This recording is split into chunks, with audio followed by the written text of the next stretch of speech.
Hi there, this is Chris from MoneyHub, and this video explains our comprehensive guide to credit cards. So there are lots of credit cards on offer within New Zealand, and we've broken it all into seven different categories. So you could see here a balance transfer. These are the type of cards where you see as perhaps a 0% deal, where you can shift existing credit card debt. So rather than pay 20%, you can pay a lot less. We've got travel and Airpoints cards. So these are cards, if you spend $100, you may earn one Airpoint, you may earn one flight center point or anything like this. And then you've got rewards and cashback cards. So these are cards which are giving you all sorts of things, free things from supermarket, money back on your card. Travel and foreign exchange rates. So these are also very focused on people who fly a lot or move around a lot. And then low interest credit cards for those of us that don't often pay off credit card. That is quite a sort of a large issue within New Zealand, so lots of credit card debt, and of course interest on it's quite high. Student credit cards, which we want to explain, is just those cards with low limits for people who are studying, who do need a credit card for whatever needs, and then there's a whole bunch of them on offer, plus also free credit cards. So these are cards which have no annual fee, and of course they still have interest costs, but they don't have that annual fee, which kind of puts some people off getting credit cards.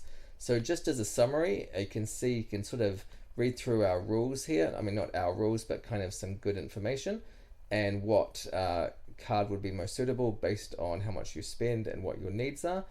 But really, and I make this clear constantly in the media and constantly throughout, is like if you are struggling to keep up with costs and just have a general risk of not being able to pay back a credit card, then we view that the best credit card is usually no credit card at all, because they do have a problem with trapping people into debt. And I certainly receive a lot of emails from people saying, look, I've got this 5,000 credit card debt, $5,000, but I can't repay it.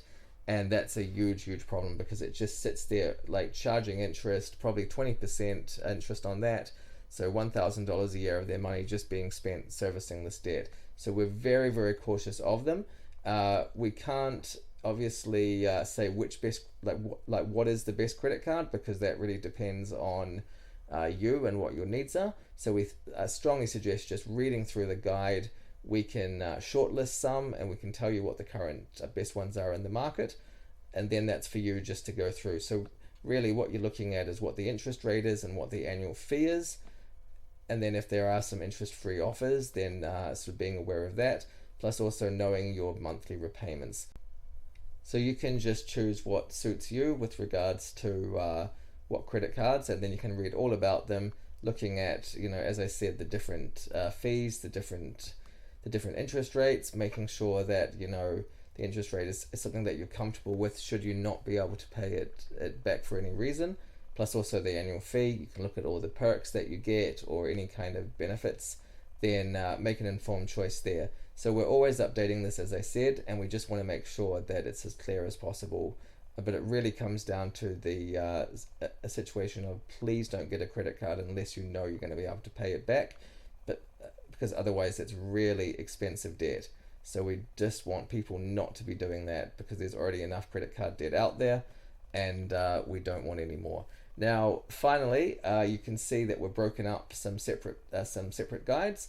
So if you're looking for a balance transfer credit card, you can see an extensive list there: low interest cards, American Express cards.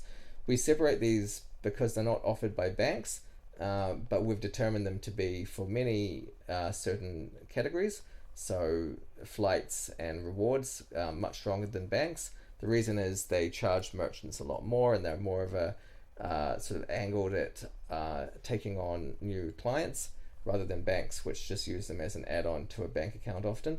And then we've looked at free credit cards and all sorts of things like minimum payments and things like that, and also what you'll spend on them if you go overseas, because they will also charge a fee, not just the interest rate if you don't pay it, and not just the annual fee, but say a percentage of the transaction, which is normal for overseas spending. So thanks very much. If you have any questions, please let us know in the video below. Please also write into us. We're always updating, and we just like to know everything that you have to say. So thanks very much, and best of luck with your credit card choice.